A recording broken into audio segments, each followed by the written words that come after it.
Welcome to season 3 on the consumer acceptance of alternative proteins. In this season, we will discuss how to convince the masses of people to eat novel foods, whether we are talking about plant-based or cultivated alternatives. In its essence, we will look into human behavior change. What makes us eat what we eat, and what makes us change our mind about that? This will be right at the intersection of psychology, marketing, and economics. I'm super excited to have you join us on this journey as we explore this topic with the leading scientists, founders, and thinkers.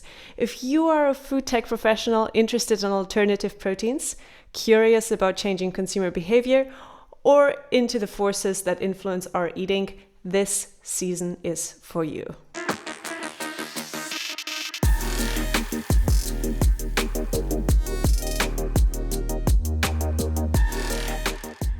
Welcome back to all my beloved food tech nerds out there, and welcome if you're new to Red to Green. Let's take a few steps back for a bit more context. By now, it's probably clear to all of us that the food system really needs to change. To become more sustainable, we need to reduce our reliance on animal agriculture. Greenhouse gas emissions, over-fertilization, pandemic risk, yada yada yada. There are so many reasons. But there is also a challenge. Meat is often a central part of our culture. It's a tasty delight, it's a habit. While one could argue about that, for many people, it's an important part of their nutrition. So we have a challenge right there. The population is growing fast. An increase in wealth of nations is directly connected to higher meat consumption. All the vegan, vegetarian, flexitarian trends out there are not enough to counteract the global increase in meat consumption. And we don't have the time to wait. So how can we have our meat and eat it too? On the one hand, we need to produce alternatives. Those can be plant-based, like Impossible or Beyond Meat. They may also be insect, algae, or fungi-based. There are so many novel ways of creating alternatives to animal products. Or they can be cultivated or cell-cultured, meaning the meat can be made from animal cells. So this is the production side. On the other hand, we also need to inspire people to open up to eating something different, as many people as possible, as soon as possible, because climate change ain't waiting for us. And this is what we will discuss in this season. Plant-based products need to get rid of this dusty image of the early adopters, the vegan Birkenstock-wearing hippie audience, and appeal to the masses. They're in the process of doing so gradually, but how can we speed it up? Cultivated meat probably needs to get away from this horrible image of a slab of meat squeezed into a petri dish. And at the same time, there's also a lot of education and awareness work in front of us. So what would actually drive large-scale adoption of conventional meat alternatives? We need to keep in mind this is a massive cultural and behavioral change. And to investigate the topic, we will talk to both people from the industry as well as people not connected to the industry and the field to add some new, fresh viewpoints. Here are some of the topics we will talk about during the next 10 plus episodes. How can plant-based products move further out of the niche of vegans and vegetarians and become the norm? How much should cell-cultured food companies explain their technology versus talk about the features of their actual product? What can we learn from related fields like alternative dairy, soy, GMOs, but also completely different inventions, and from economics, behavioral science, and consumer psychology? With the approval of the first ever cultivated meat product in Singapore end of last year, it's the right time to discuss this. We personally talked to a lot of people in the industry, reached out to over 150, 200 professionals working in the food tech space, and got a lot of excited feedback that this topic of consumer acceptance is something that is so relevant for you. So I'm so happy to be able to do this season with you and get you involved. The season is made possible through the support of Atlantic Food Labs, a leading European VC specialized in food tech, and NX Food, the innovation hub of the Metro AG, as well as a star team of 11 bright minds doing industry research, searching for the best guest, and editing over 12 hours of raw content into short, insight-filled episodes for you. Now, you will also find all the podcasts available in video format and transcribed on our website, red2green.solutions. I'm also happy to announce that the Spoon will cover all upcoming episodes. The Spoon.tech provides daily reporting and insights into the food tech revolution. I was recently interviewed by Michael Wolf, founder and CEO of The Spoon, about Red to Green, what got me to start it, what I've learned from the last seasons, and how a spreadsheet has helped me find my life purpose. We are making this spreadsheet available to help you find your impact and your area of passion. So if you're interested in that and want to take a peek behind the scenes of Red to Green, keep listening. You will find the whole interview on Michael's podcast, The Food Tech Show. As always, you'll find the link, for example, to the spreadsheet and also to all further resources on our website, red2green.solutions. red2green.solutions. Let's jump right in. We're having this conversation because we are excited to have you as a content partner. You're putting together this interesting season where you're having conversations with leaders in the cellular agriculture and alternative protein space. And the third season, we're going to actually be putting up on the Spoon kind of as a partnership with you guys. So you guys also have it on your own outlets as well. But let's talk a little bit about what you're building. So tell people about Marina Schmidt and Red to Green. Well, I think to start right now with the status quo, Red to Green is doing deep dive research. So I started out with Red to Green because I found two types of content in the food tech and sustainability space. On the one hand, you have this diverse array, like one episode on vertical farming, one on food waste, another one on the latest quinoa, chocolate chip, goji berry, chocolate bar. And then there's the other type of content, which is really, really extremely in depth. For example, I found a podcast with 245 episodes just on precision farming. So we started Red to Green to get the middle ground, to choose one topic at a time, specifically in food tech and sustainability, and cover it really in depth. So that means we approach each podcast season like a book. We think about what would people need to know to get a very well-rounded, diverse perspective on the topic. As an example, we started out last year in May with a season on cultivated meat, or actually more broader cellular agriculture. And it starts with an introduction. What is it? What is the concept behind it? How is it produced? Then we covered all the different important topics. We covered beef, dairy, cheese, eggs, gelatin, seafood, fish, and then had also the NGO perspective and the investor's perspective. And by choosing the interview guests very well with a diverse set of backgrounds and companies that they work for, we create this well-balanced overview of what's going on. So you ultimately decided to create Red to Green as kind of a new focus for your career. And part of that journey, interestingly enough, and not something that I think a lot of people always consider when they make a new move, is a spreadsheet was at the center of this kind of switch. Tell us a little bit about that story. Oh my friends actually have a lot of insider jokes about the amount of spreadsheets that I have and the things that I manage in spreadsheets, which can be quite crazy. Pretty much originally, I built a company in career consulting and job consulting. It's a German company. We are partnering with job fairs all over the place, 25 plus of the largest German job fairs. And through that, I would see hundreds, if not thousands, of CVs. And there would be this pattern of people going throughout their career, and in the middle of their career, they would want to drastically change the industry, what they're specifically doing, etc. And usually it was because they would find that what they're currently doing is not actually aligned with their values. And maybe they haven't been looking at their values for quite a while. So I saw that as a sign and I was like, well, maybe I don't have to go down that path.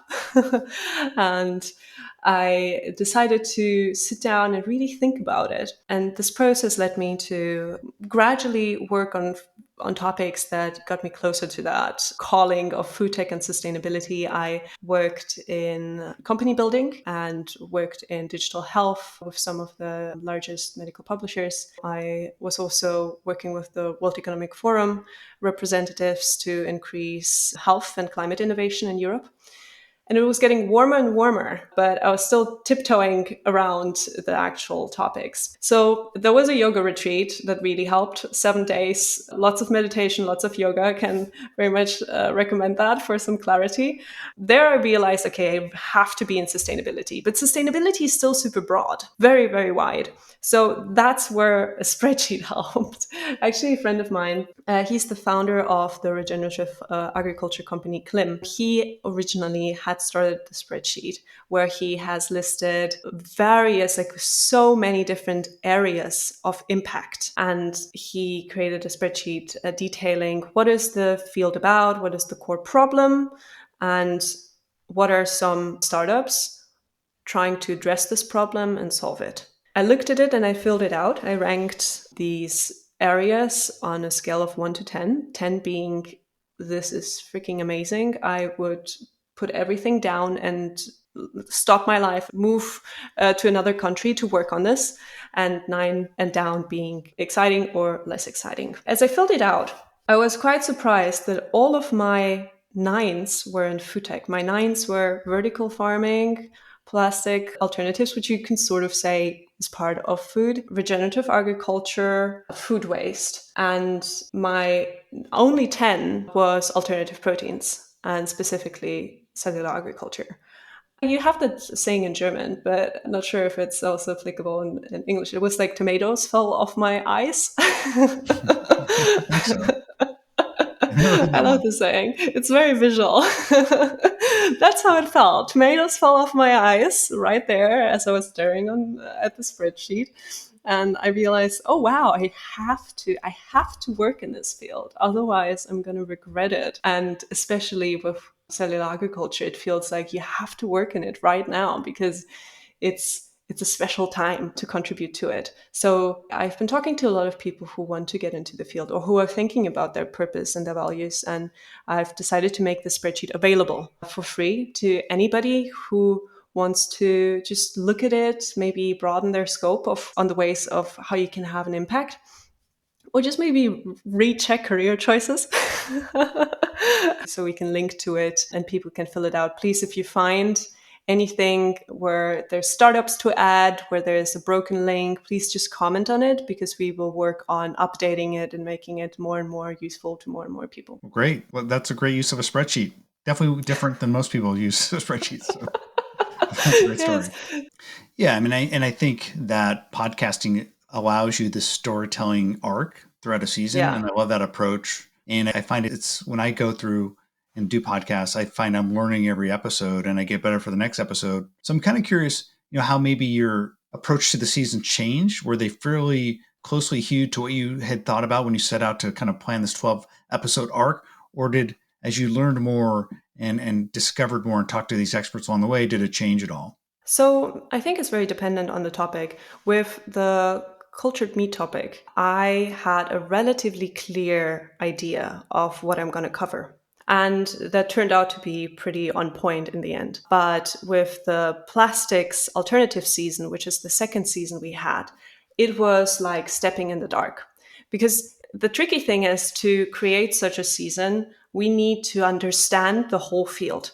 And that can be harder in some cases than in other cases. With the topic of plastic alternatives and sustainable food packaging, it was more an investigative season. We were looking for an answer. What does it mean to have sustainable food packaging? What is bad packaging? And as these issues are very big and very cloudy and complex, we were going step by step, interview by interview, learning bits of the puzzle and finding our way. With the second season, I found that we had to have trusted people in the industry who would fact check the guests that we would have on and who would fact check the topics that we would be addressing and promoting, because there's so much greenwashing and it's very hard to differentiate fact from fiction in this space. So it was a completely different experience in cultivated meat or cellular agriculture versus in plastics.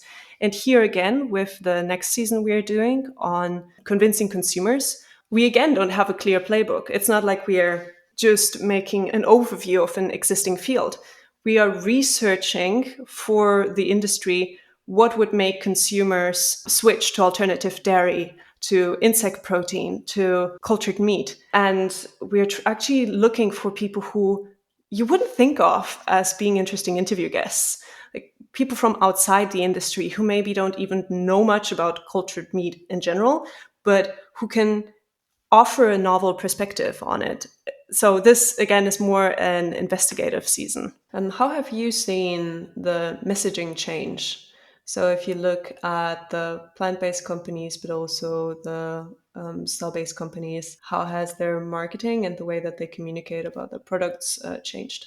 Well, what's interesting is just this past week, Impossible launched really their first big widespread consumer advertising campaign with the message that we are meat. And I think what they're saying is, if you're a meat eater, if you're a carnivore, this is meat. It may be meat made from plants, but it's really no different. So I think it's in a sense also pushing back against the incumbents, countering the message, saying this isn't meat, this is some weird ingredient. So I think there's a messaging war going on, and we're in this middle of this big evolutionary consumer acceptance path where you're going to see and going to try to understand if mainstream meat eaters are going to accept these alternative proteins. I think with cellular agriculture and the culture stuff, the time horizon is a little bit longer, and I think that's going to be a much even more tricky messaging campaign because it's really advanced science. And then we're not even talking about things like precision fermentation, right? The more I look into the topic, the more multi-layered, complicated it becomes, as actually with many of the themes that we have covered in Red to Green. So I'm really happy to now have a team of, we're now 12 people who are looking into this, who are doing industry research, who are looking for interview guests, because that's absolutely necessary to be able to cover these topics. And what I love about podcasting is it's a form, I've always viewed it as a form of open source journalism in a way that, if you're a good journalist, if you're ultimately a good podcaster, you're having these conversations. And, you go back 20 years before there's podcasting, you wouldn't hear these conversations. You would hear like what essentially you'd read like a 300, 400 word article. But what I always found was interesting is the conversations that take place to get there. And so I love that you're doing these deep conversations and people get to hear these conversations and take this journey with you. That's what I've always loved about the medium of audio and audio journalism. Yeah, definitely. We do go now into video, also releasing the video to the podcast and also making write-ups. So for the work that we're doing from this season onwards, but also for any upcoming seasons, we will create summaries and reports, because I would say that the audience that we have is clearly the food tech nerds. Most of our listeners from 70 plus countries are actually food tech professionals or are about to get into the field. And you do have to be quite a bit nerdy to listen to 8 hours of deep dive cellular agriculture content or 9 hours on plastic alternatives. And that's why it's more like an audio book. And I recently started looking at it as audiobooks that have this beginning, middle, and end attached to them. That's great. And I love the idea of a story arc. And I'm sure people will be able to enjoy it and listen to both the first and second season and listen along for the third season on your outlets as well as on the Spoon. So yeah, I'm looking forward to working with you on this and looking forward to this conversation. Yeah, lovely. Thank you, Mike. And looking forward to also see how the content will be received by the Spoon readers and listeners. I can tell you already, they're going to love it. So, all right. Thanks, Marina. Thank you, Mike. Thank you for listening. When I first started Red to Green, I was amazed. Wow, this is so much work. And it's made possible by a dedicated, smart ninja team. If you enjoy our work, please take a minute to share it online, send it to friends or colleagues who would appreciate the episodes. Let's spread the message and let's move the food industry from harmful to healthy, from polluting to sustainable, from red to green.